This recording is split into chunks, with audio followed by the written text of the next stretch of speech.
নীল, ওরে ও কুঁড়ে ঘরের বাচ্চা, আর কতক্ষণ ঘুমাবি? সূর্য তো মাথার ওপরে উঠে খই বাজতে শুরু করেছে। জানালার হালকা নীল পর্দা ভেদ করে রোদের একটা অবাধ্য রেখা ঠিক আমার নাকের ডগায় এসে পড়েছে। আমি আর মোড়া ভেঙে পাশ ফিরলাম। স্বপ্নের ঘরে মাত্র দেখতে শুরু করেছিলাম যে আমি একটা বিশাল পাহাড়ের চূড়ায় বসে চমৎকার একটা বিয়োগান্তক কবিতা লিখছি, আর উদাসীন মেঘেরা আমার চারপাশ দিয়ে ঘুরে বেড়াচ্ছে। কিন্তু স্বপ্নের সেই কাব্যিক আবহটা কেন জানি হঠাৎ কর্কশ চিৎকার রূপ নিল। নীল, তোকে কি লাঠি দিন নিয়ে এসে ওঠাতে হবে? আজ বাড়িতে মেহমান আসছে, আর তুই এখনও ড্রাগন হয়ে নাক ডাকছিস? ওঠ বলছি। এই বলেই রিয়া আপু কম্বলটা এক হ্যাঁচকায় টান দিয়ে নিয়ে গেল। অগত্যা উঠতে হলো। বিছানা ছেড়ে আয়নার সামনে গিয়ে দাঁড়ালাম। মাথায় বাবরি তোলানো চুলগুলো এখন বাবুই পাখির বাসার মতো হয়ে আছে। আমি সফিয়ার রহমান, তবে বন্ধুমহলে আর এই ছোটোখাটো সাহিত্য পাড়ায় সবাই আমাকে নীল নামে চেনে। মা বাবা গ্রামে থাকেন, আমি আর আপু এই শহরে থাকি। আপু একটা সরকারি কলেজে পড়ায়, আর আমি মূলত নীল আকাশ আর মেঘের রহস্য খুঁজে বেড়াই। মানে তথাকথিত বেকার কবি কাম গোয়েন্দা যাকে বলে। গোসল সেরে ড্রয়িং রুমে আসতেই একটা অদ্ভুত সুগন্ধ নাকে এলো। খুব দামি কোনো ফ্রেঞ্চ পারফিউমের ঘ্রাণ। সোফায় একজন বসে আছে, পরনে কালো টপস আর নেভি ব্লু জিন্স, কাঁধ অবধি স্ট্রেট কাট চুল। পাশ ফিরে বসে ল্যাপটপে কী যেন দ্রুত গতিতে টাইপ করছে। আমি থমকে গেলাম। আমার বাসার সোফায় এমন একজন রহস্যময়ী রূপসী বসে আছে, আর আমি কিনা গেঞ্জি আর লুঙ্গি পরে তার সামনে হাজির হলাম।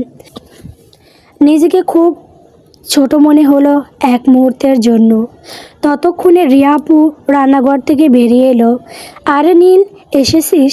পরিচয় করিয়ে দিই, ও শিফা, আমার ছোটোবেলার বন্ধু, এখন একটা স্পেশাল প্রজেক্টে কাজ করছে। আর শিফা, এই হলো আমার সেই কুঁড়ে ভাই নীল, সারাদিন কবিতা আর কল্পনা নিয়ে থাকে। শিফা ল্যাপটপ থেকে চোখ তুলে আমার দিকে তাকালো। সেই দৃষ্টিতে কোনো হাসি নেই, কোনো চপলতা নেই, একজোড়া স্থির, শান্ত আর তীব্র বুদ্ধিদীপ্ত চোখ। তার চাহনি দেখে মনে হলো সে যেন এক সেকেন্ডেই আমার হাড়হাড্ডির এক্স-রে করে ফেলেছে। হ্যালো, ব্যাস এতটুকুই। শিফার কথা বলাটা যেন কৃপণতা, খুব মেপে কথা বলা মানুষ। আমি নিজেকে একটু সামলে নিয়ে হাসি মুখে বললাম, হ্যালো শিফা ম্যাম। আপু আমার যে বিশেষণে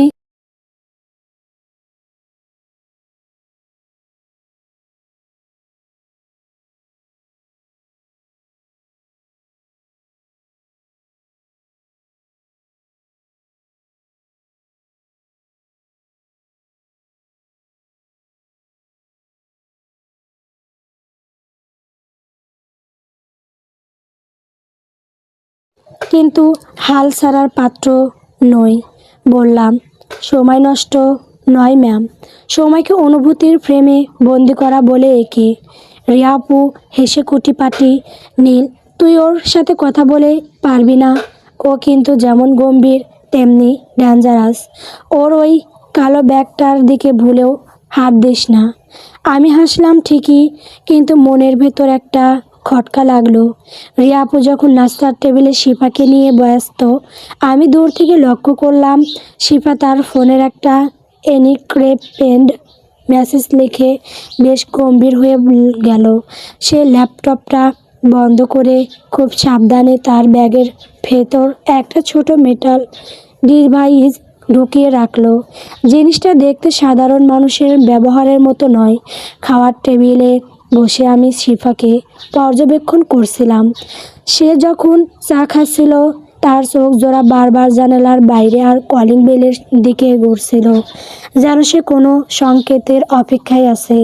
রিয়া আপু বলল, শিফা কয়েকদিন আমাদের সাথেই থাকবে নীল। ওর অফিস থেকে ওকে এই এরিয়াতে একটা অ্যাসাইনমেন্ট দেওয়া হয়েছে। অ্যাসাইনমেন্ট? এই শান্ত আবাসিক এলাকায় কি অ্যাসাইনমেন্ট হতে পারে? শিফা এক ফাঁকে আমার দিকে তাকিয়ে বলল, নীল সাহেব, আপনি কি আমার দিকে তাকিয়ে গবেষণাপত্র তৈরি করছেন? আমি অপ্রস্তুত হয়ে বললাম, না মানে, আপনি চাটা খুব গম্ভীর হয়ে খাচ্ছেন তো, তাই ভাবছিলাম চায়ের কি কোনো অপরাধ আছে। শিপা উত্তর দিল না, শুধু একটা রহস্যময় মুচকি হাসি দিল। সেই হাসিতে কোনো উষ্ণতা ছিল না, ছিল এক ধরনের চ্যালেঞ্জ। নাস্তা শেষে রিয়া আপু কলেজে চলে গেল। বাসায় এখন শুধু আমি আর শিফা। ভাবলাম এই সুযোগে একটু সাহিত্যিক কায়দায় ভাব জমানো যাক। বারান্দায় গিয়ে আমার গিটারটা নিয়ে টুংটাং করে একটা সুর তুললাম। ইচ্ছা ছিল শিফার দৃষ্টি আকর্ষণ করা। শিফা ঘর থেকে বেরিয়ে এসে বারান্দার দরজায় দাঁড়ালো। পরনে এখন একটা ঢিলেঢালা কোটটা। আমি মনে মনে ভাবলাম, ইয়েস, কাজ হয়েছে। কোনো মেয়েই নীলের গিটারের সুর এড়িয়ে যেতে পারে না। নীল, শিফা ডাকলো। বলুন শিফা ম্যাম। আমি একটু ভাব নিয়ে ঘাড় ঘুরিয়ে বললাম, গিটারের 4 নম্বর স্টিয়ারিংটা একটু আগলা, সুরক্ষা কর্কশ লাগছে। আর দয়া করে এই দুপুরে অসময়ে টুংটাং করবেন না, আমার কনসেন্ট্রেশন ব্রেক হচ্ছে। আমি গিটারটা নামিয়ে রাখলাম। ইস, মেয়েটা কি পাথর দিয়ে তৈরি, কোনো রোমান্টিক সেন্স নেই। কিন্তু রহস্যটা আরও ঘনীভূত হলো বিকেলে। আমি যখন নিজের ঘরে বসে একটা গল্পের প্লট সাজাচ্ছিলাম, তখন দেখলাম শিফা ড্রয়িং রুমে পায়চারি করছে আর ব্লুটুথ হেডসেটে খুব নিচু স্বরে কথা বলছে। না, টার্গেট এখনও মুভ করেনি। সম্ভবত আজ রাতে অপারেশন হবে। ব্যাক আপ টিমকে স্ট্যান্ড বাই থাকতে বলুন। আমি সিগন্যাল দিলেই যেন মুভ করে। টার্গেট অপারেশন, ব্যাকআপ টিম, এইসব কি শুনছি আমি? শিফা কি তবে কোনো আন্ডারওয়ার্ল্ডার নেটওয়ার্কের সাথে যুক্ত, নাকি সে কোনো দুর্ধর্ষ ইন্টেলিজেন্স অফিসার? আমার হৃৎপিণ্ডটা এখন ড্রামের মতো বাজছে।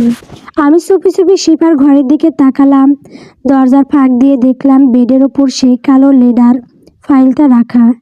আমার ভেতরকার গোয়েন্দা সত্তা জেগে উঠল। রিয়াপু বাসায় নেই। এই সুযোগ আমি বিড়ালের মতো পা ফেলে শিফার ঘরে ঢুকলাম। ফাইলটা ছুটে যাব অমনি আমার ঘাড়ের ঠিক পেছনে ঠান্ডা কিছু একটা অনুভব করলাম। লোহার মতো শক্ত কিছু একটা আমার ঘাড়ে চেপে আছে। অন্যের প্রাইভেট ফাইলে হাত দেওয়াটা কি তোমার কবিতার কোনো ছন্দের মধ্যে পড়ে নীল? শিফার ঠান্ডা গলার স্বর আমার শির দ্বারা দিয়ে একটা হিমশীতল স্রোত বইয়ে দিল। আমি ধীরে ধীরে পিছন ফিরে তাকালাম। শিফা আমার একদম সামনে দাঁড়িয়ে আছে। তার হাতে একটা কালো রঙের কোনো একটা বস্তু, যা দেখতে অনেকটা ছোট পিস্তলের মতো, কিন্তু আসলে ওটা তো ছিল একটা বিশেষ ডিজাইনস। তার চোখে এখন এক অদ্ভুত খুনে আভা। আমি শুকনো ঢোক গিলে বললাম, না মানে, আমি দেখছিলাম আপনার ফাইলে কোনো মশা বসেছে কিনা। আমি তো শুধু সাহায্য করতে চেয়েছিলাম। শিফা এক কদম এগিয়ে এলো।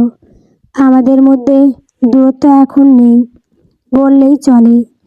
তার গায়ের সেই চড়া পারফিউমের ঘ্রাণ আমার মাথা ঝিমঝিম করছে।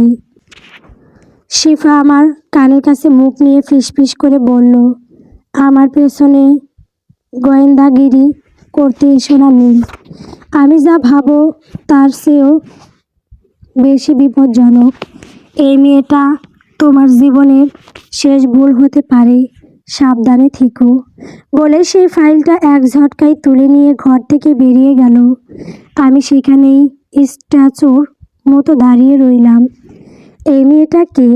সে কি সত্যি কোনো বিপদে আছে, নাকি সে নিজেই একটা বিশাল রহস্য? আর রিয়াপু কেনই বা এমন একজনকে বাসায় নিয়ে এলো। রাতে খাবার টেবিলে শিফা আবার একদম স্বাভাবিক রিয়া আপুর সাথে হাহা হিহি করে তার ছোটবেলার দুষ্টুমি নিয়ে গল্প করছে।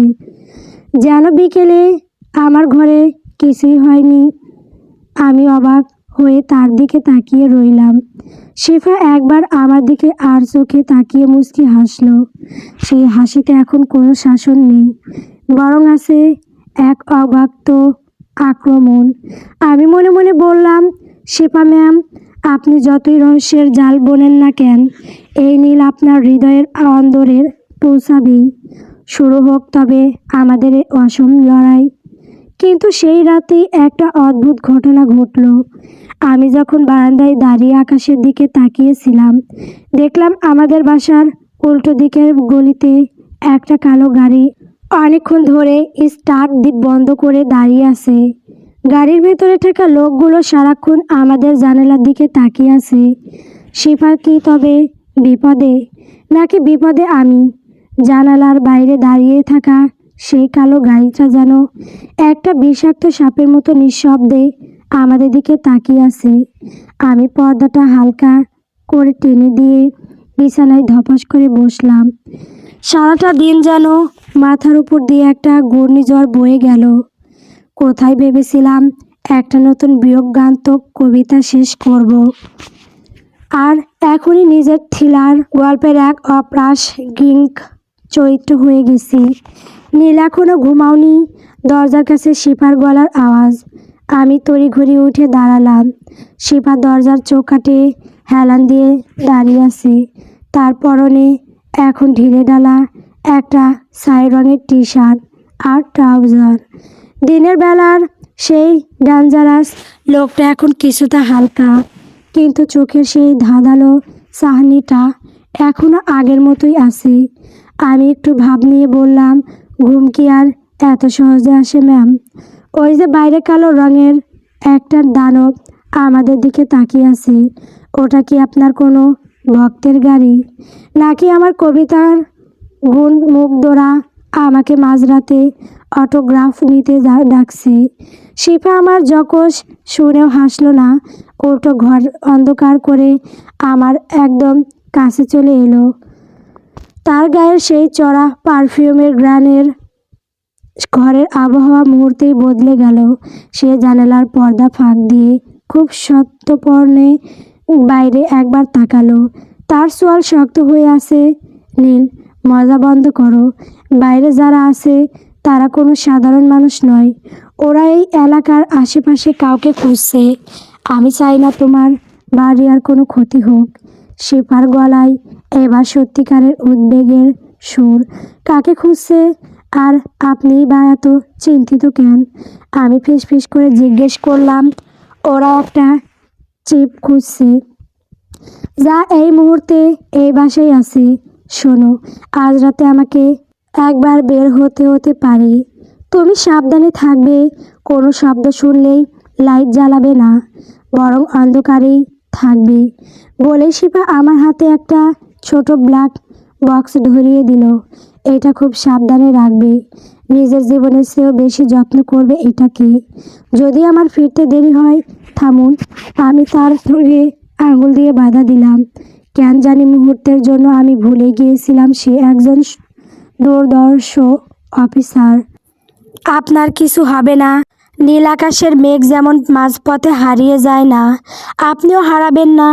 আপনি ফিরে আসবেন, আর আমার এই জং ধরা গিটারের সুরেই আপনাকে গান শোনাতে হবে। শিফা আমার চোখের দিকে তাকিয়ে স্থির হয়ে রইল। কয়েক সেকেন্ডের জন্য মনে হলো সেই পাথর মানবীর বরফ গলতে শুরু করেছে। চাঁদের আলোয় তার চোখের মণি দুটো যেন চিকচিক করে উঠল। কিন্তু পরক্ষণেই সে নিজেকে সামলে নিয়ে এক ঝটকায় আমার হাত সরিয়ে দিল। বেশি ইমোশনাল হয়েও না নীল, বাস্তবতা কবিতার মতো ছন্দ মেপে চলে না। সে দ্রুত পায়ে ঘর থেকে বেরিয়ে গেল। আমি জানালা দিয়ে দেখলাম কিছুক্ষণ পর একটা ছায়া নিঃশব্দে দেওয়াল টপকে অন্ধকারের সাথে মিশে গেল। শিফা চলে গেছে। রাত তখন প্রায় 2:30। আমি ড্রয়িং রুমের সোফায় একা বসে আছি, হাতে গিটার, কিন্তু সুর তোলার সাহস পাচ্ছি না। হঠাৎ কলিং বেলটা খুব মৃদু স্বরে বেজে উঠল। এই মাঝরাতে কে হতে পারে? আমি বুক ধরফারানি নিয়ে আই হোল দিয়ে তাকালাম। বাইরে কেউ নেই, কিন্তু দরজার নিচ দিয়ে একটা খাম ভেতরে ঢুকিয়ে দেওয়া হলো। আমি খামটা খুলে দেখলাম ভেতরে একটা ম্যাপ আর একটা ছোট চিরকুট। নীল সাহেব, আপনার অতিথি এখন আমাদের কাছে। তাকে যদি জীবিত ফিরে পেতে চান তবে একা আসুন এই ঠিকানায়। পুলিশ বা কাউকে জানালে ফল ভালো হবে না। আমার তো তখন হাত পা অবসর দশা। সে ফাঁকি তবে ধরা পড়েছে। যে মেয়েটা পিস্তল হাতে আমাকে হুমকি দেয় সে কি করে এত সহজে ধরা পড়লো?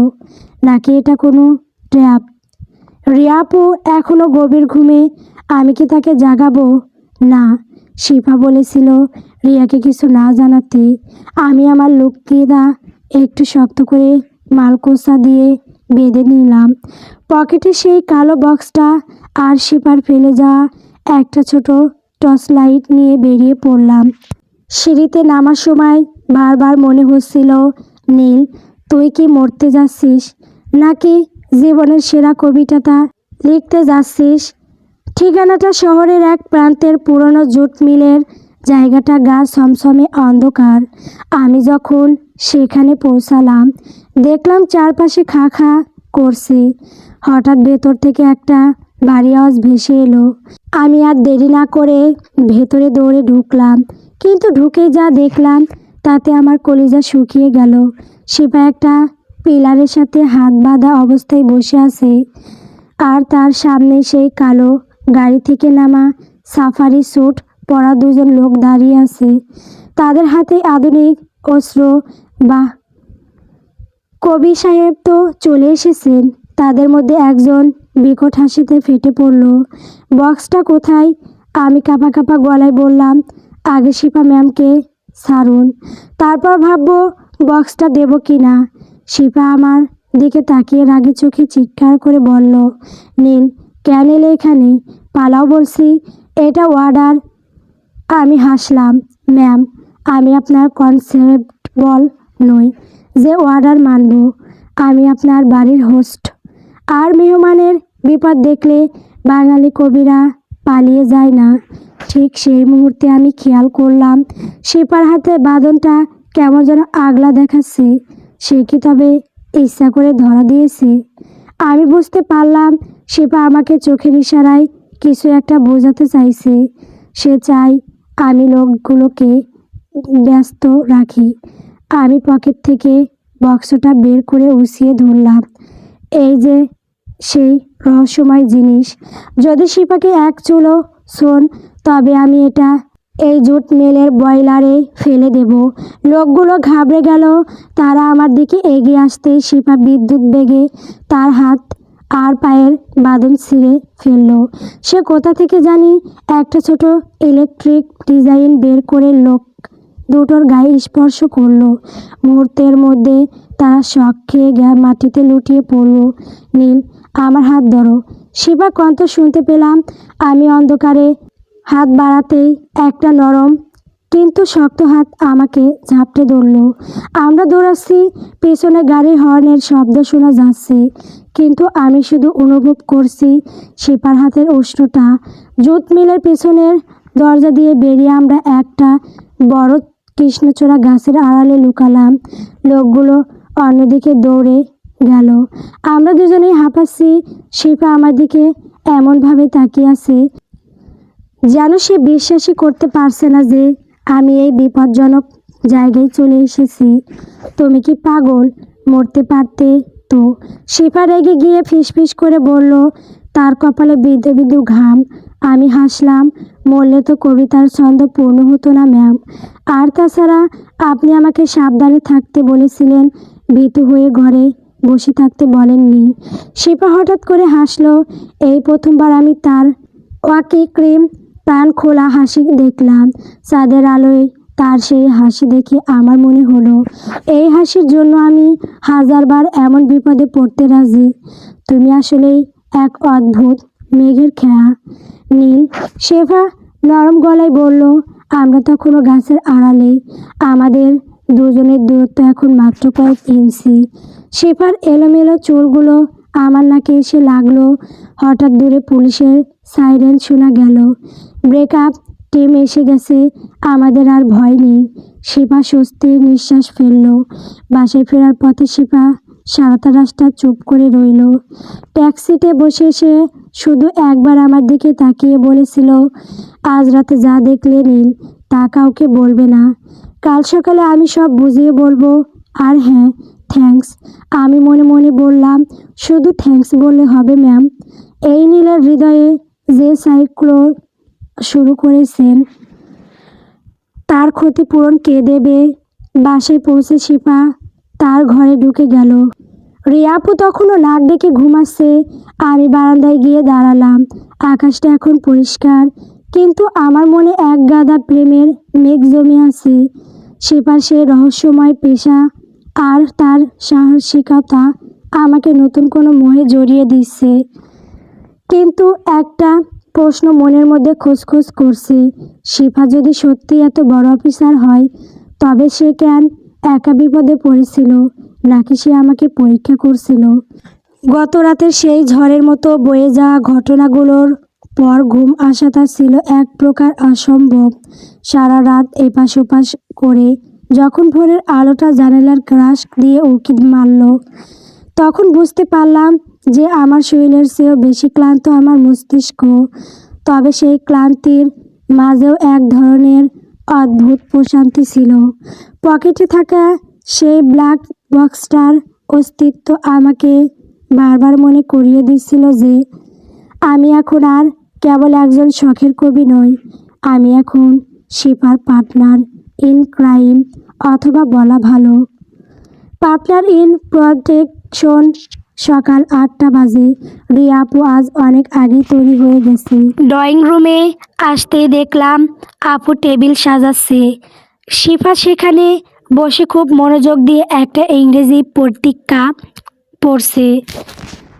পরনে সাদা রঙের একটা লিনেন কামিজ, চুলে আগলা, হাত খোফা। কাল রাতের সেই মারকুটে মেয়েটার সাথে এই স্নিগ্ধ রূপের যেন কোনো মিলই নেই। কিরে নীল, আজ যে বড় সকাল সকাল সূর্যোদয় দেখলি? কাল রাতে কি আবার কোনো মহাকাব্য লিখেছিস নাকি? রিয়াপু হাসতে হাসতে চা ঢাললো। আমি আর চোখে শিপার দিকে তাকালাম। সে পত্রিকা থেকে মুখ না তুলেই একটা মৃদু হাসি দিল। সেই হাসিতে গত রাতের গোপন সমবোজাতার ছাপ স্পষ্ট। আমি কাছুমাছু করে বললাম, হ্যাঁ আপু, কাল রাতের প্লটটা একটু জটিল ছিল তো, তাই শেষ করতে গিয়ে দেরি হয়ে গেল। রিয়াপু নাস্তা খেয়ে বের হয়ে গেল কলেজের উদ্দেশ্যে। যাওয়ার সময় বলে গেল, শিফা, তুই কিন্তু আজ কোথাও বের হবি না। কাল রাতে এলাকায় নাকি কেমন সব সন্দেহভাজন লোক দেখা গেছে। নীল বাসায় আছে, তোরা সাবধানে থাকিস। আপু দরজা দিয়ে বের হওয়া মাত্রই ঘরের আবহাওয়া বদলে গেল। আমি শিপার উল্টো পাশে বসে চায়ের কাপে চুমুক দিলাম। ম্যাম, এবার কি বলবেন? ওই বক্সটার ভেতর আসলে কি আছে? আর কাল রাতে আপনাকে যারা বেঁধে রেখেছিল তারা কারা? শিপা এবার পত্রিকাটা সরিয়ে রাখলো। তার দৃষ্টি এবার অনেক বেশি সহজ। বক্সটা দাও নীল। আমি পকেট থেকে বের করে টেবিলের ওপর রাখলাম। শিপা একটা গোপন কোড টিপে বক্সটা খুলল। ভেতরে কোনো হীরা বা জহরত নেই, বরং কয়েকটা পুরনো ফটোগ্রাফ আর একটা মাইক্রোচিপ। এগুলো কি? আমি কৌতূহলী হয়ে জিজ্ঞেস করলাম। শিফা জানালা দিয়ে বাইরের আকাশের দিকে তাকিয়ে রইল কিছুক্ষণ, তারপর দীর্ঘশ্বাস ফেলে বলল, এগুলো আমার বাবার শেষ চিহ্ন নীল। আমার বাবাও একজন স্পেশাল অফিসার ছিলেন। একটা বড় পাচারকারী চক্রকে ধরতে গিয়ে তিনি নিখোঁজ হন। সবাই বলে তিনি মারা গেছেন, কিন্তু এই চিপটা বলছে তিনি বেঁধে আছেন এবং কোথাও বন্দি হয়ে আছেন। কাল রাতে যারা আমাকে ধরেছিল তারা চায় না আমি এই সত্যটা খুঁজে বের করি। আমি থমকে গেলাম। গল্পের গভীরে যে এত বড় এক বিষাদ লুকিয়ে আছে তা ভাবিনি। শিফা আজ আর কোনো ডিটেকটিভ নয়, সে কেবল একজন মেয়ে যে তার বাবাকে খুঁজছে। আমি দুঃখিত শিফা, আমি ভাবিনি আপনার জীবনটা এত কঠিন। আমি প্রথমবারের মতো তাকে ম্যাম না ডেকে নাম ধরে ডাকলাম। শিফা আমার দিকে তাকালো, তার পাথর চোখে এবার এক ফোঁটা জল চিকচিক করে উঠল। কঠিন তো বটেই, এই পেশায় কাউকে বিশ্বাস করা যায় না, কিন্তু কাল রাতে তুমি যেভাবে নিজের জীবন বাজি রেখে ওখানে গেলে, থ্যাংক ইউ নীল, তুমি আসলেই আলাদা। আমি গিটারটা টেনে নিলাম, হালকা টুংটাং সুর তুলে বললাম, আমি আলাদা কি না জানি না, তবে আমি জানি যে মেঘেরা কখনো একা থাকতে পারে না, তাদের সাথে কোনো না কোনো খেয়া থাকতেই হয়। আপনার এই অভিযানে যদি একজন আরানি কবিনকে লাগে তবে আমি রাজি। সিপাহিক্রো হাসলো। আনারি কবিদের এই অভিযানে জায়গা নেই, কিন্তু একজন সাহসী সঙ্গীকে আমার দরকার। তুমি কি আসলেই তৈরি? একদম, তবে আমার একটা শর্ত আছে। কি শর্ত? শিপা বুক কুঁচকে তাকালো। এই রহস্য সমাধান হওয়ার পর আপনাকে একদিন পুরোটা সময় আমার সাথে কাটাতে হবে। কোনো পিস্তল নেই, কোনো তদন্ত নেই, শুধুই আমি, আপনি আর আমার কবিতা। শিপা কিছুক্ষণ চুপ করে রইল, তারপর খুব নিচু স্বরে বলল, ডিল। যদি আমরা এই চক্রটাকে পুরোপুরি ধরতে পারি তবে আমি কথা দিচ্ছি দুপুরের দিকে আমরা পরিকল্পনা করলাম। শিফা জানালো যে চিপের ভেতরে থাকা লোকেশন অনুযায়ী তার বাবার হদিশ পাওয়া যেতে পারে শহরের উপকণ্ঠের একটা পুরনো লাইব্রেরিতে। জায়গাটা বেশ জনাকীর্ণ, তাই সেখানে ছদ্মবেশে যাওয়াই ভালো। ছদ্মবেশ, আমি উৎসাহ নিয়ে বললাম, আমি কি তবে দাড়ি গোঁফ লাগিয়ে কোনো বৃদ্ধ সাজবো?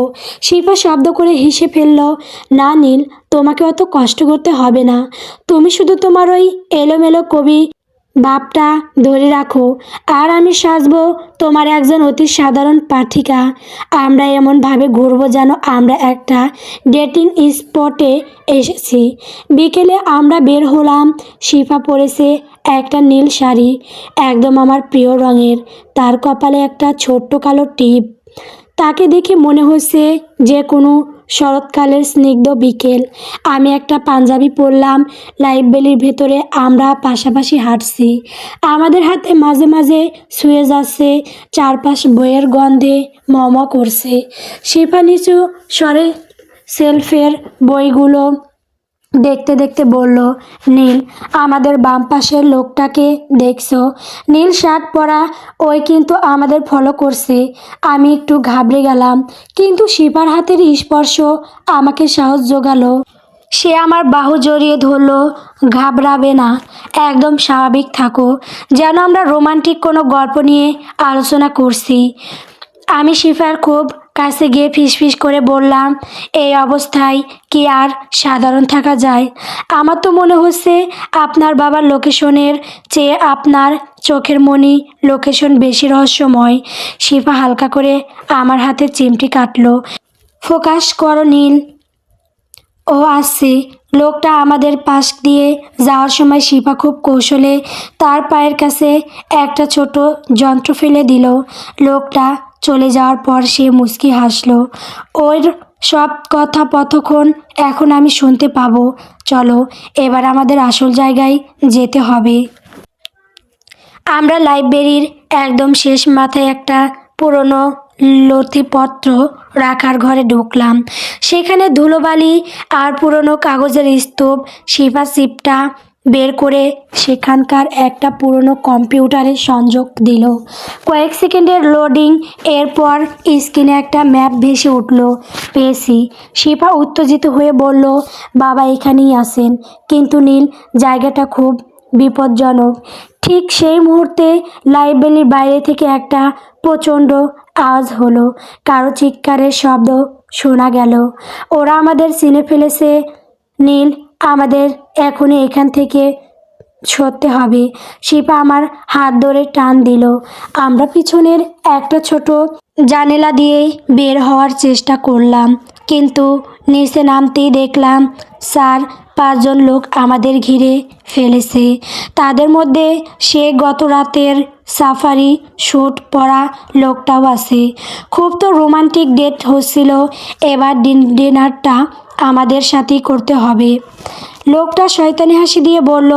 আমি শিপার সামনে এসে দাঁড়ালাম, পকেট থেকে আমার কলমটা বের করে এমনভাবে ধরলাম যেন ওটা কোনো সুইচ। খবরদার এক পাও এগোবেন না।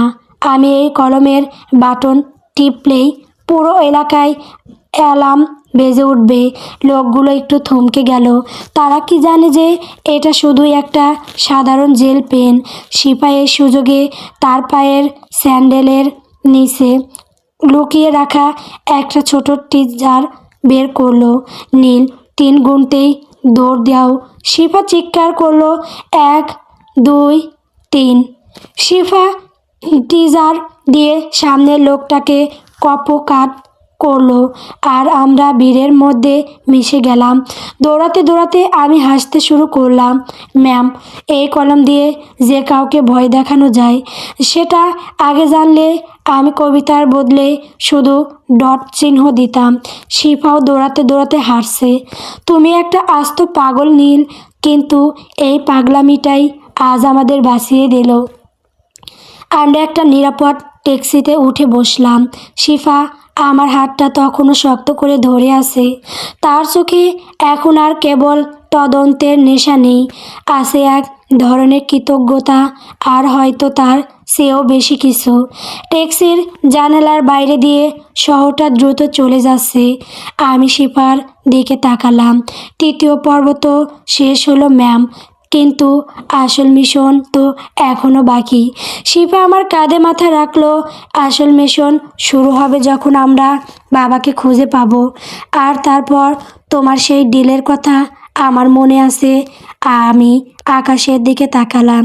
মেঘেরা যেন আজ আমাদের খেয়াটাকে শান্তভাবে বয়ে নিয়ে যাচ্ছে। রহস্য আছে, বিপদ আছে, কিন্তু তার মাঝেও এক ফালি সুখের সূর্য দেখা দিতে শুরু করেছে।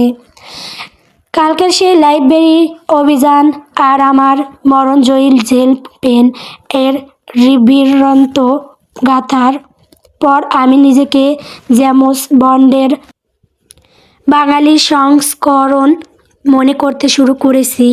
আয়নার সামনে দাঁড়িয়ে পাঞ্জাবির কালারটা একটু উঁচু করে নিজেকেই বললাম, নীল, তুই তো শুধু শব্দের জাদুকর নস, তুই তো দেখি রীতিমতো অ্যাকশন হিরো।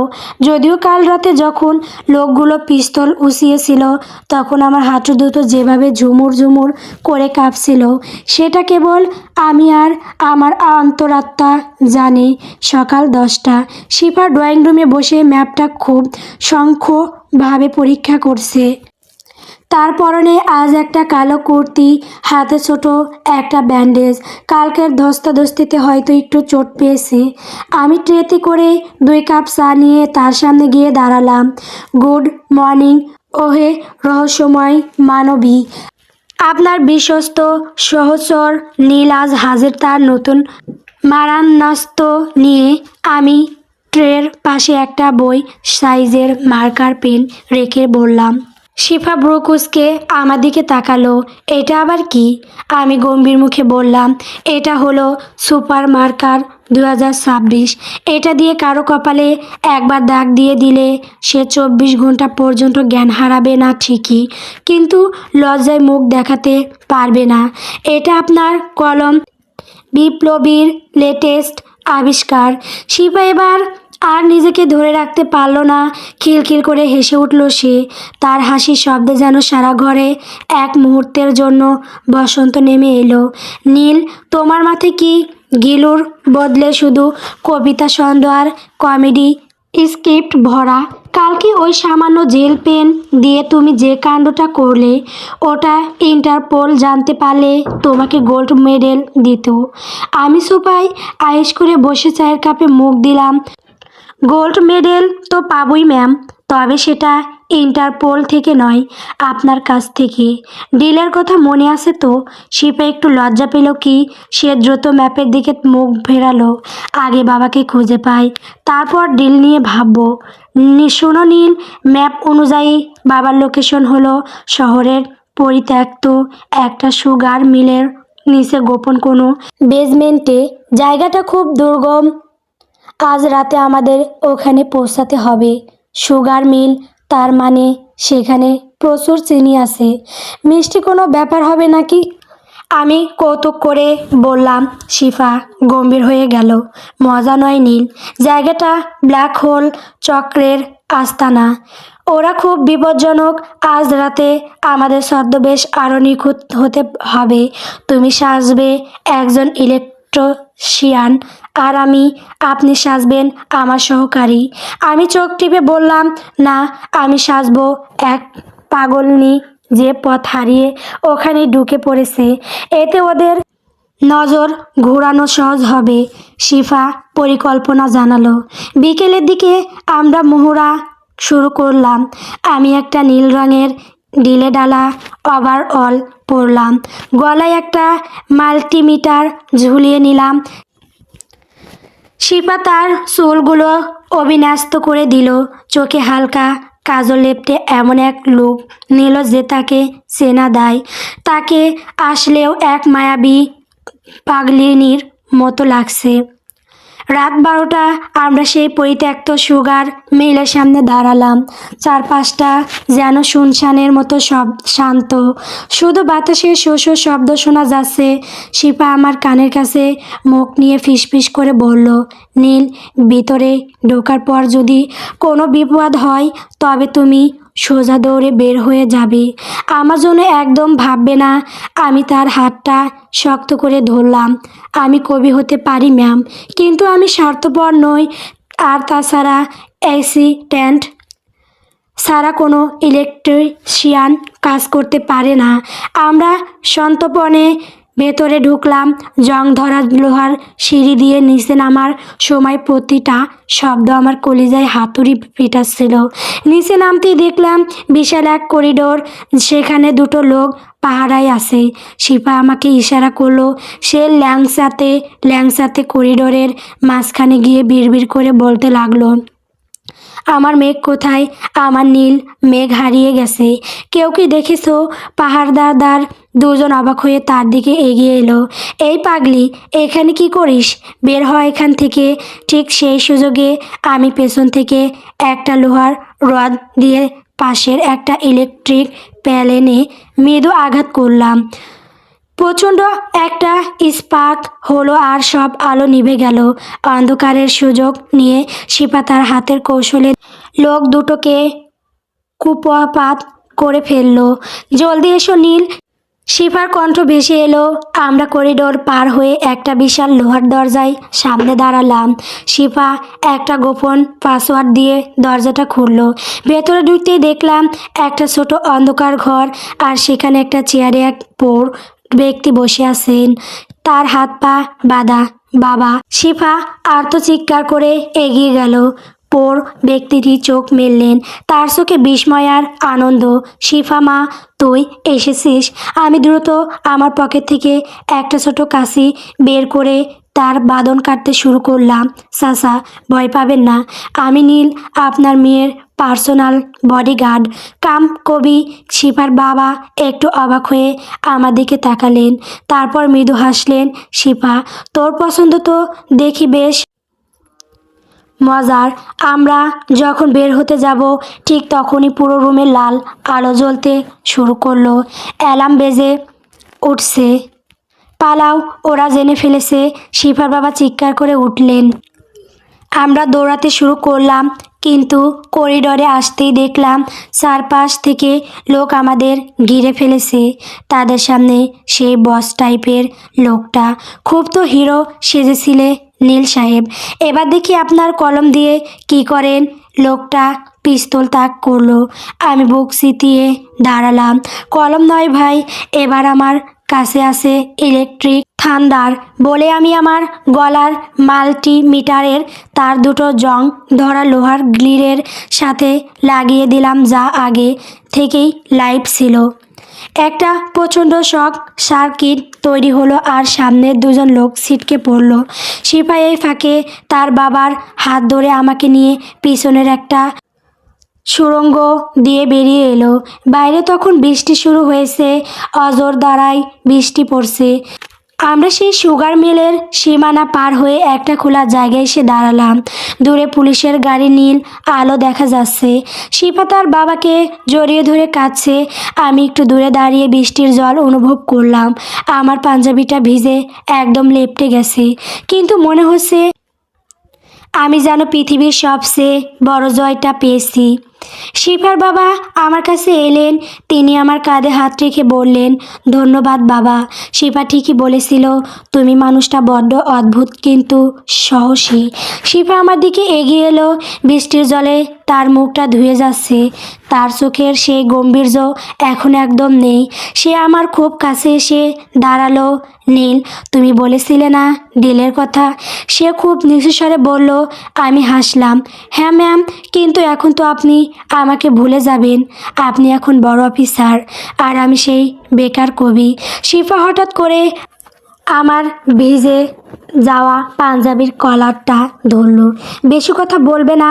তুমি কি জানো, তুমি যখন ওই ইলেকট্রিক শকটা দিলে, তখন তোমাকে দেখতে একদম জ্যামস বন্ডের মতো নয়, বরং আমার সেই মেঘের খেয়ার মতোই লাগছিল।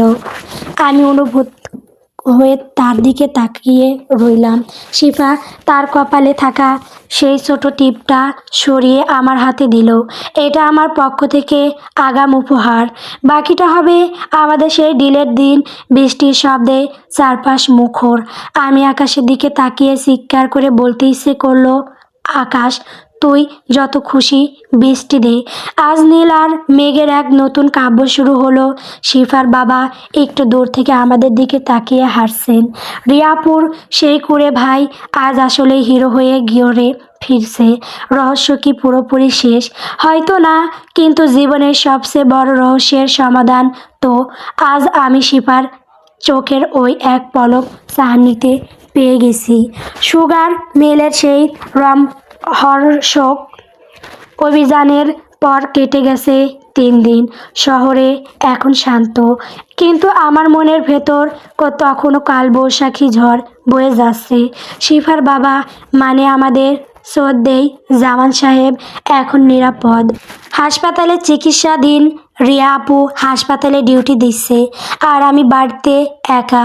একা বলে ভুল হবে, আমার সাথে আছে এক অদ্ভুত নিস্তবতা আর শিফার দেওয়া সেই কপালে পড়া টিপটা, যা আমি আমার গিটারের খাপে খুব সযত্নে লুকিয়ে রেখেছি।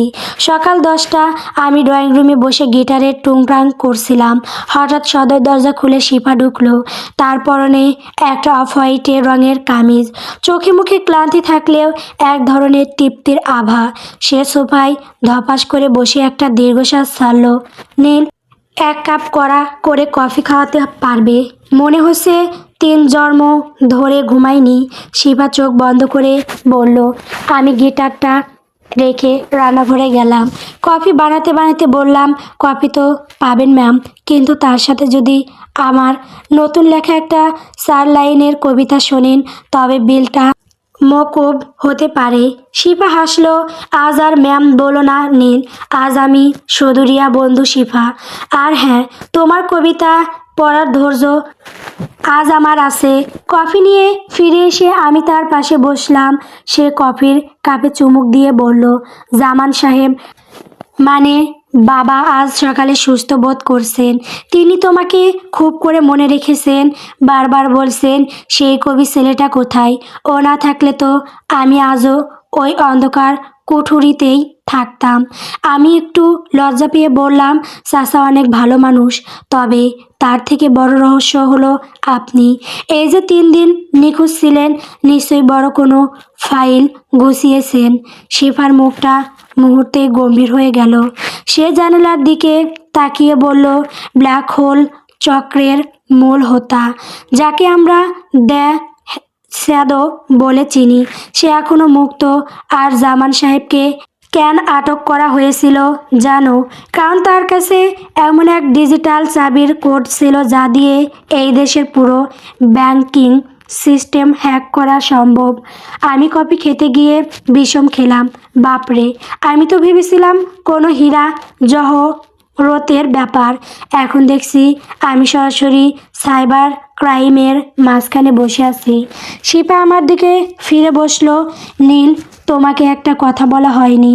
ওই সুগার মিলে যে ড্রাই ভোটা আমি পেয়েছিলাম ওটা আসলে অসম্পূর্ণ।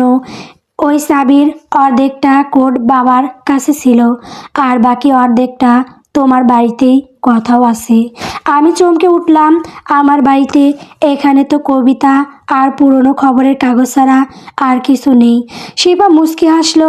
রিয়া জানতো না, কিন্তু জামান সাহেব নিখোঁজ হওয়ার আগে এ বাড়িতে একটা ছোট পার্সেল পাঠিয়েছিলেন রিয়াকে বই উপহার দেওয়ার ছলে। সেই বইয়ের মলাটেই আছে ওই অমূল্য কোড। আমি দৌড়ে গিয়ে বুক সেলফটা ওলট পালট করতে শুরু করলাম। রিয়াপুর সব বই আমি জানি, কিন্তু হঠাৎ মনে পড়ল কয়েকদিন আগে রিয়াপু একটা পুরনো ডায়েরি আমাকে দিয়েছিল তার নোটগুলো গুছিয়ে রাখার জন্য। ওটা জামান সাহেবেই পাঠিয়েছিলেন। এই তো সেই ডায়েরি। আমি ডায়েরিটা বের করে আনলাম। শিপা উত্তেজিত হয়ে আমার পাশে এলো। আমরা ডায়েরির পাতা উল্টাতে লাগলাম, কিন্তু কোথাও কোনো কোড নেই। একদম সাদা পাতা। এ তো খালি শিফা। চাচা কি তবে আমাদের সাথে মজা করলেন? আমি হতাশ হয়ে বললাম। শিফা ডায়েরিটা আমার হাত থেকে নিল। সে তার পকেট থেকে একটা অতি বেগুনি রশ্মির ইউভি লাইট টর্চ বের করে পাতার ওপর ধরল। অমনি জাদুর মতো সাদা পাতায় নীল রঙের কতগুলো নাম্বার আর সংকেত ফুটে উঠল। পেয়েছি, এটাই সেই কোড। শিপা উত্তেজিত হয়ে আমার কাঁধে একটা ঝাঁকুনি দিল, কিন্তু উত্তেজনার মুহূর্তটা বেশিক্ষণ স্থায়ী হলো না। ঠিক তখনই কলিং বেলটা কর্কশ্বরে বেজে উঠল। এ অসময়ে কে হতে পারে? আমি আই হোল দিয়ে তাকালাম। বাইরে দুজন কোরিয়ার সার্ভিসের ড্রেস পরা লোক দাঁড়িয়ে আছে, কিন্তু তাদের জুতো জোড়া খুব পালিশ করা আর হাতের কবজিতে অদ্ভুত এক টুট। শিপা, ওরা এসে গেছে, আমি ফিসফিস করে বললাম। শিপা মুহূর্তেই সতর্ক হয়ে গেল। সে ড্রয়িং রুমের আলমারির পিছন থেকে তার সেই ছোট পিস্তল সদৃশ্য ডিজাইনটা বের করলো। নীল, ওরা কোনোভাবেই এই ডায়েরিটা পেতে পারে না। তুমি ডায়েরিটা নিয়ে পেছনের বেলকনি দিয়ে লাফ দিয়ে পাশের বাড়ির ছাদে চলে যাও। আমি ওদের সামলাচ্ছি। আবার সেই একই সংলাপ। আমি আপনাকে একা রেখে যাব না। আমি জেদ ধরলাম। শোনো নীল, এটা ইমোশনের সময় নয়। এই কোডটা যদি ওরা পায় তবে পুরো দেশ দেউলিয়া হয়ে যাবে। তুমি কি চাও হাজার হাজার মানুষের ক্ষতি হোক? আমি বুঝতে পারলাম পরিস্থিতি ভয়াবহ। আমি ডায়েরিটা আমার পাঞ্জাবির ভেতরে ঢুকিয়ে নিলাম। ঠিক আছে, আমি যাচ্ছি, কিন্তু একটা কথা মনে রাখবেন, আমি পাশের ছাদেই থাকবো। কোনো বিপদ হলে একটা শীষ দেবেন। আমি বেলকনি দিয়ে সন্তর্পণে বেরিয়ে গেলাম। পাশের বাড়ির ছাদটা বেশ কাছেই। লাফ দিয়ে ওপারে যেতেই কানে এলো সদর দরজা ভাঙার বিকট শব্দ। শিপা চিৎকার করে উঠল, কাকে চাই আপনাদের? আমি ছাদের আড়াল থেকে উঁকি মেরে দেখলাম লোকগুলো ভেতরে ঢুকে পড়েছে। শিপা একা তাদের সাথে লড়ছে। আমি কি এভাবে বসে থাকবো? আমার কবি মন বলছে, নীল কিছু একটা করো। আমি ছাদের উপর পড়ে থাকা একটা পুরনো ইটের টুকরো নিলাম। লোকগুলোর নজর ঘাওড়ানোর জন্য আমি সজোরে ডিলটা আমাদের বাসার উল্টো দিকের একটা টিনের চালে মারলাম। বিকট শব্দ হলো। লোকগুলো চমকে গিয়ে জানালার দিকে তাকালো। শিবা সেই সুযোগে একজনের হাতে জুডো চপ মারল। লোকটার হাত থেকে অশ্রুতা পড়ে গেল, কিন্তু অন্যজন শিপার দিকে তেড়ে আসতেই আমি ছাদ থেকে চিৎকার করে বললাম, পুলিশ এসে গেছে। এই যে লিন্ডা, তাড়াতাড়ি আসো। বলাই বাহুল্য লিন্ডা বলে কেউ নেই। এটা আমার একটা পুরনো নাটকের চরিত্রের নাম, কিন্তু লোকগুলো ঘাবড়ে গেল। তারা ভাবলো বাইরে পুলিশ ঘেরাও করেছে। তারা শিফাকে ধাক্কা দিয়ে ফেলে দিয়ে দৌড়ে বেরিয়ে গেল। আমি ছাদ থেকে নেমে দ্রুত বাসায় ঢুকলাম। শিফা মেঝেতে পড়ে আছে, তার কপালে সামান্য রক্ত। আমি দৌড়ে গিয়ে তাকে ধরলাম। শিফা, আপনি ঠিক আছেন? আমার গলা কাঁপছে। শিফা আমার দিকে তাকিয়ে ম্লান হাসলো। তুমি আসলেই এক অদ্ভুত অভিনেতা নীল। লিন্ডাকে? আমি হাসতে হাসতে বললাম, লিন্ডা হলো আমার একটা অপ্রকাশিত কবিতার কাল্পনিক প্রেমিকা। ভাগ্যিস সে আজ কাজে লেগে গেল। শিফা আমার পাঞ্জাবির কলার ধরে আমাকে টেনে তুলল। কোটটা দাও নীল, আমাদের এখনই এই বাসা ছাড়তে হবে। ওরা বুঝতে পারলে আবার ফিরে আসবে। আমরা বাসা থেকে বেরিয়ে একটা ট্যাক্সি নিলাম। ট্যাক্সিতে বসে শিফা ডায়েরিটা আবার চেক করলো। সে আমার দিকে তাকিয়ে বলল, নীল, এই লড়াইয়ের মাত্র 5 নম্বর পর্বে আমরা আছি। সামনে আরও বড় বিপদ। তুমি কি সত্যি আমার সাথে শেষ পর্যন্ত থাকবে? আমি শিপার হাতে ওপর নিজের হাতটা রাখলাম। মেঘের খেয়া কি কখনো মাঝ নদী থেকে ফিরে আসে? আমরা 15 পর্বকে প্রয়োজন 150 পর্ব পর্যন্ত লড়ব। তবে আমার শর্তটা মনে আছে তো? শিপা হাসলো। সেই হাসিতে এবার কোনো রহস্য ছিল না, ছিল একরাশ বিশ্বাস। মনে আছে, ডিল ইজ ডিল। ট্যাক্সিটা শহরের ভিড় ঠেলে এগিয়ে যাচ্ছে। আমরা জানি না দ্য শ্যাডো আমাদের জন্য কোনো ফাঁদ পেতে রেখেছে। তবে এইটুকু জানি, নীল আর শিফা এই লড়াই এখন কেবল গোয়েন্দাগিরিতে সীমাবদ্ধ নেই। এটা এখন এক অজেয় বন্ধনের রূপ নিচ্ছে। ট্যাক্সিটা যখন শহরের জ্যাম ঠেলে এগিয়ে যাচ্ছে, তখন আমি পাঞ্জাবির ভেতর থেকে সেই মহামূল্যবান ডায়েরিটা বের করে শিফার হাতে দিলাম। আমার বুকের ভেতর কখনো টিপ টিপ শব্দ হচ্ছে, তবে সেটা যতটা না ভয়ের জন্য, তার চেয়ে বেশি শিফার এত কাছে বসে থাকার জন্য। শিফা ডায়েরিটা ব্যাগে পুরে খুব কড়া চোখে আমার দিকে তাকালো। নীল, তুমি কিন্তু আজ আসলেই বড়সড় একটা রিস্ক নিয়েছিলে।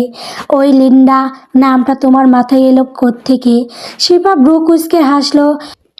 আমি কলারটা একটু সোজা করে বললাম, লিন্ডা হলো আমার সেই অপূর্ণ প্রেমিকা, যাকে আমি কবিতায় প্রতিদিন মারি আর প্রতিদিনই জন্ম দেই। আজ ভাবলাম তাকে সত্যিকারের পুলিশের ডিউটি দিয়ে দিই। তবে ম্যাম, আপনার জুডো সফটটা কিন্তু মারাত্মক ছিল।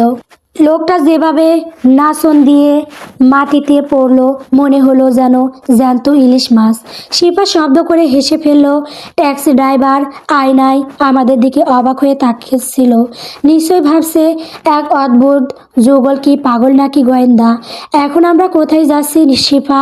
আমি জিজ্ঞেস করলাম। রিয়াপুর এক দূর সম্পর্কের খালার বাসায়, শহর থেকে একটু দূরে, নিরিবিলি গ্রাম্য পরিবেশে। ওখানে শ্যাডোর লোক চট করে পৌঁছাতে পারবে না। পৌঁছাতে পৌঁছাতে বিকেল হয়ে গেল। খালার বাসাটা আসলেই চমৎকার। টিনের চালের বাড়ি, সামনে বড় একটা উঠোন আর পাশে পুকুর। খালা মানুষটা বেশ সহজ সরল। রিয়াপু ফোন করে সব বলে দিয়েছিল। অবশ্যই আসল রহস্য লুকিয়ে নীল, তুই তো বড় হয়ে গেছিস দেখছি। আর এই মেয়েটাকে তোর হবু বউ নাকি? খালা আমাকে দেখেই একগাল হেসে জিজ্ঞেস করলেন। আমার তো তখন অবস্থা কাহিল। আমি আমতা আমতা করে বললাম, না খালা, মানে ও শিফা, রিয়াপুর বন্ধু, আর আমি ওর, মানে ও আমার। শিফা আমাকে বাঁচাতে এগিয়ে এলো। আমি নীলের টিচার খালা, ওকে একটু মানুষ করার দায়িত্ব নিয়েছে রিয়া। আমি মনে মনে বললাম, বাহ টিচার, কাল রাতে পিস্তল ঠেকানো আর আজ ন্যাংসানো পাগলিনি সেজেছে, এখন আবার টিচার। আপনার তো অস্কার পাওয়া উচিত। রাতের বেলা উঠোনে পাটি পেতে বসেছি আমরা। খালার হাতে দেশি মুরগির ঝোল আর গরম ভাত খেয়ে পেটটা একদম ফুলে টোল হয়ে গেছে। শিবা একটা সুতির শাড়ি পরেছে। খালার কাছ থেকে চেয়ে তাকে একদম গ্রামের মিষ্টি মেয়ের মতো লাগছে। আমি আমার সেই ধুলো জমা গিটারটা সাথে করে নিয়ে এসেছি। কইরে নীল, তোর টিচারকে একটা গান শোনা দেখি, শুনি তুই কেমন শিখলি। খালা পান চিবোতে চিবোতে তাগাদা দিলেন। আমি গিটারের তালে টুংটাং করে শোল তুললাম। শিফা আমার পাশে বসে আছে। জ্যোৎস্নার আলো তার মুখে পড়ে এক মায়াবী আভা তৈরি করেছে। আমি তার চোখের দিকে তাকিয়ে গাইতে শুরু করলাম, মেঘের খেয়া তুই কোন দূরে যাস ভেসে, আমার বুকের নদী হারাই তোকে শেষে। গানটা যখন শেষ হলো চারপাশ একদম নিস্তব্ধ। এমনি কি পুকুর পাড়ে ঝিঝি পোকারাগুলোও যেন এক মুহূর্তের জন্য চুপ হয়ে গেল। শিপা আমার দিকে তাকিয়ে আছে, তার চোখে সেই ধারালো ভাবটা এখন একদম নেই। কেমন জানি এক বিষণ্ণতা আর ভালো লাগার মিশ্রণ সেখানে। নীল, তুমি কবিতা আর গান নিয়েই থাকো। এই বন্দুক আর চোর পুলিশের দুনিয়া তোমার জন্য নয়। শিফা খুব নরম গলায় বলল। আমি একটু ভাব নিয়ে বললাম, কেন বলুন তো, আমার লিন্ডা টুইস্ট কি আপনার পছন্দ হয়নি? আমি তো ভাবছি এখন থেকে ডায়েরির পাশে একটা জেল পেন আর একটা মার্কার অলওয়েজ সাথে রাখবো। শিফা হাসলো, তুমি আসলে এক পিস নীল। আচ্ছা, ধরো এই রহস্য সব মিটে গেল, তখন তুমি কী করবে? তখন আমি একটু আকাশপানে তাকিয়ে বললাম, তখন আমি আপনাকে নিয়ে ওই পুকুর পাড়ে বসে অন্তত 100টা কবিতা শোনাবো। আর আপনি বাধ্য হয়ে সেগুলো শুনবেন এবং বলবেন, নীল তুমি পৃথিবীর সেরা কবি। শিফা হঠাৎ করে আমার হাতের ওপর হাত রাখলো। তার স্পর্শটা আজ একদম অন্যরকম। আমি এখনই বলছি নীল, তুমি আসলে খুব ভালো, তবে সেরা কবি কিনা সেটা ওই 100 কবিতার পর ঠিক করব। ঠিক সেই সময় একটা কাণ্ড ঘটল। খালা ভেতর থেকে চিৎকার করে উঠলেন, ওরে নীল, পুকুরে মনে হয় চোর পড়েছে, মাছ ধরার শব্দ শুনছি। আমি আর শিফার সাথে সাথে সজাগ হয়ে গেলাম। শিফা তার ব্যাগের দিকে হাত বাড়াতেই আমি তাকে থামালাম। ম্যাম, আজ কোনো পিস্তল নয়, আজ আমার কমেডি অ্যাকশন চলবে। আপনি শুধু দেখুন। আমি একটা টর্চ দিয়ে পুকুর পাড়ে গেলাম। দেখলাম অন্ধকার ছায়ার মতো কেউ একজন জাল ফেলছে। আমি খালার পুরনো একটা টিনের বালতি আর লাঠি নিয়ে বিকট শব্দ করে শুরু করলাম। সাথে সাথে গলা চড়িয়ে বললাম, ওরে কালু, ওরে বল্টু, জলদি আয়, বন্দুকটা নিয়ে আয়, আজ চোরের বাসায় শীষ দিয়ে গান শোনাবো। চোরটা ভাবলো সত্যি বুঝি জাদু রেল কোনো দল আসছে। সে জাল ফেলে ওখানে একটা আছাড় খেলো আর মাগো বাবা গো বলে দৌড় দিল। আমি পেছনে পেছনে বালতি পিটিয়ে গান গাইতে শুরু করলাম, চোর চোর ধর ধর, লিন্ডা আপা খবর কর। শিফা পুকুর পাড়ে দাঁড়িয়ে হাসতে হাসতে প্রায় মাটিতে বসে পড়ার দশা। খালাও লাঠি নিয়ে এসে হাঁপাতে হাঁপাতে বললেন, নীল তুই তো দেখি ডাকাত তাড়ানো বের হয়ে গেছিস। হাসাহাসি শেষ করে আমরা যখন আবার পার্টিতে বসলাম, রাত তখন গভীর। শিপা আমার দিকে তাকিয়ে বলল, নীল তোমার এই বালতি অ্যাটাক কিন্তু আমার ট্রেনিং ম্যানুয়ালে কোথাও নেই, এটা শিখতে হবে। আমি হেসে বললাম, এটা শিখতে হলে আপনাকে আমার মতো করে পৃথিবীতে দেখতে হবে শিফা, যেখানে রহস্য থাকলেও হাসিটা বেশি দামি। শিপা আমার দিকে তাকিয়ে খুব ধীরে ধীরে বলল, আমি চেষ্টা করব নীল, তোমার এই মেঘের খেয়ায় আসলেও স্থায়ী যাত্রী হতে চাই। আমি স্তব্ধ হয়ে গেলাম। এটা কি স্বপ্ন নাকি শিপা আসলেও এমন কিছু বলল যা আমি কয়েক জন্ম ধরে শোনার অপেক্ষায় ছিলাম? কিন্তু পূর্বের গল্পের মাত্র 6টা পড়বে কি এত বড় প্রাপ্তি সম্ভব? আমি কিছু বলার আগেই শিপা উঠে দাঁড়ালো। কাল সকালে আমাদের রিয়া আপুর কাছে ফিরতে হবে, জামান সাহেবকে ডিসচার্জ করা হবে। আর শোনো, ওই মার্কার পেনটা কিন্তু সাবধানে রেখো, ওটা আমাদের পরের মিশনে লাগতেও পারে। আমি বসে রইলাম জ্যোৎস্না মাখা উঠোনে। পুকুরের মাছগুলো যেমন জলে খেলে বেড়াচ্ছে, আমার মনও তেমন খুশির হিল্লোড় বয়ে যাচ্ছে। চোর পালালো, রহস্য কমলো আর হাসিটা বাড়ল। তবে খালার বাসায় সেই জ্যোৎস্না রাত আর পুকুর পাড়ের চোর তাড়ানো বীরন্তের রেশ কাটতে না কাটতেই আমরা শহরের উদ্দেশ্যে রওনা দিলাম। ট্যাক্সিতে শিপা আজ অনেক বেশি শান্ত। মাঝে মাঝে সে আর চোখে আমার দিকে তাকাচ্ছে, আর আমি ভাব নিচ্ছি যেন আমি মস্ত বড় এক অ্যাকশন হিরো। আমার হাতে তখনও সেই লিন্ডা ক্যাথ জেল পেনটা ধরা বাসায় পোষা মাত্রই সদর দরজা খুলল রিয়াপু। তার মুখটা দেখে মনে হলো সে যেন একাই পুরো বিশ্বযুদ্ধের রণক্ষেত্রেও সামলে এসেছে। কোমরে হাত দিয়ে সে এমনভাবে দাঁড়ালো যে আমার মনে হলো এখনই বুঝি কোর্ট মার্শাল শুরু হবে। নীল, তোরা দুজনে কি পাগল হয়ে গেছিস? রিয়াপুর গলাস্বর সপ্তমে। বাসায় ডাকাত পড়লো, তোরা পালিয়ে খালার বাসায় গেলি, আর আমাকে বললি কিনা নীলকে নিয়ে একটু রিফ্রেশমেন্টে যাচ্ছি। আমি আমতা আমতা করে বললাম, আপু রিফ্রেশমেন্টই তো ছিল। খালার হাতের মুরগির ঝোল খেলে মানুষের আত্মা পর্যন্ত রিফ্রেশ হয়ে যায়। আর ডাকাত নয়, ওটা ছিল আমাদের এক ভক্তের দল, যারা ভুল করে দরজা ভেঙে ঢুকে পড়েছিল। চুপ কর ফাজিল। রিয়াপু এবার শিপার দিকে ঘুরল। আর তুই শিপা, তুই তো জানিস নীল একটা মাথা পাগল ছেলে। তুই ওকে নিয়ে এমন করলি, বাবা হাসপাতালে তোর জন্য চিন্তা করে অস্থির হয়ে যাচ্ছে। শিপা তার সেই গম্ভীর অফিসার মুখটা ফিরিয়ে আনলো। সরি রিয়া, পরিস্থিতি একটু নিয়ন্ত্রণের বাইরে ছিল, কিন্তু নীল আসলেও খুব সাহসিকতা দেখিয়েছে। রিয়াপু চোখ কপালে তুলল। সাহসিকতা? এই ছেলে টিকটিকি দেখলে টেবিলের উপর ওঠে, সে দেখিয়েছে সাহসিকতা।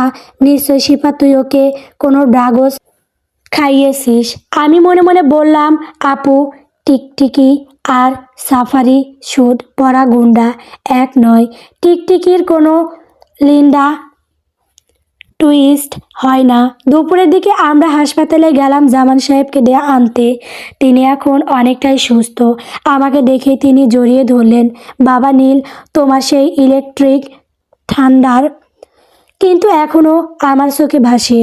তুমি না থাকলে আজ আমি কোথায় থাকতাম? রিয়াপু পিছনে দাঁড়িয়ে ফিসফিস করে বলল, ইলেকট্রিক ঠান্ডার? নীল কি এখন বিদ্যুৎ বিভাগেও চাকরি নিয়েছে নাকি? বাসায় ফেরার পর শুরু হলো আসল বিনোদন। জামান সাহেব আমাদের ড্রয়িং রুমে বসে ডায়েরিটা পরীক্ষা করছিলেন। এমন সময় হঠাৎ কলিং বেল বেজে উঠল। সবাই সজাগ হয়ে গেল। শিপা তার পিস্তল সদৃশ্য যন্ত্রটা বের করলো, আর আমি সেই বালতি নেই দেখে একটা বড় স্টিলের ফ্রাইং প্যান হাতে নিলাম। দরজা খুলতেই দেখা গেল আমাদের পাশের বাসার পিসি বাবুটা তার ক্রিকেট বল নিতে এসেছে।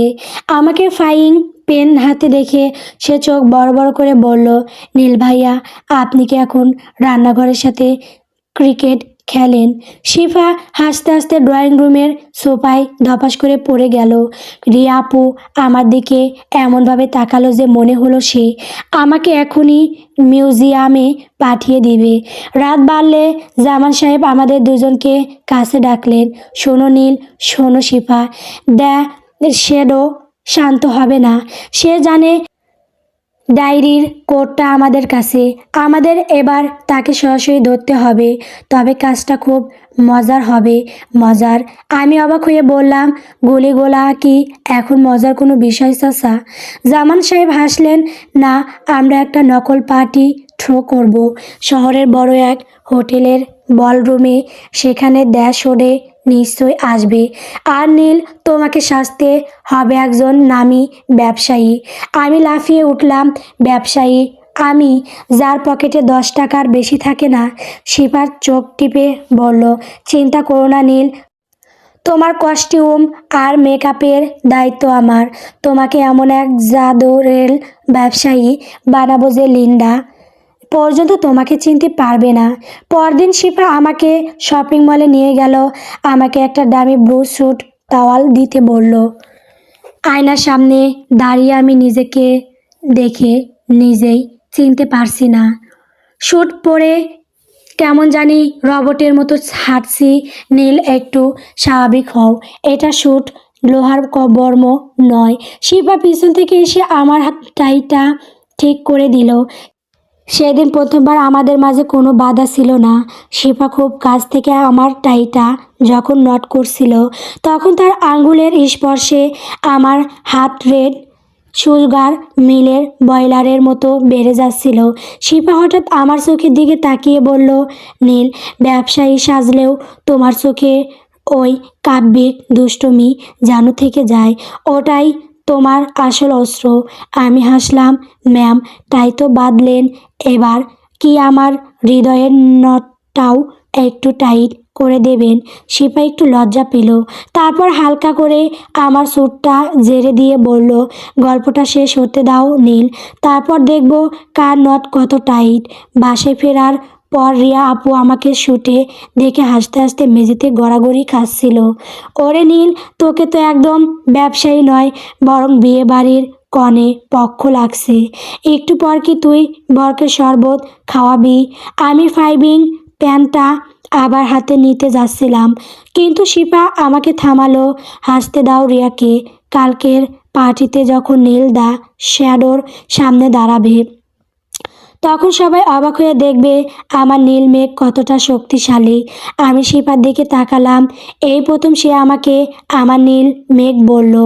রহস্য থাকুক বা না থাকুক, এই একটা কথাতেই আমার মনে হলো আমি পৃথিবীর সব যুদ্ধ জিতে গেছি। কিন্তু কালকের পার্টিতে কি হবে?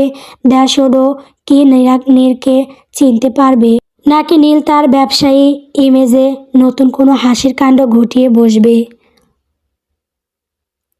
গল্প মেঘের খেয়া। গল্পটি কেমন হয়েছে কমেন্ট করে বলবেন। পরবর্তী পর্ব পাওয়ার জন্য অবশ্যই আমার চ্যানেলটিকে সাবস্ক্রাইব করবেন।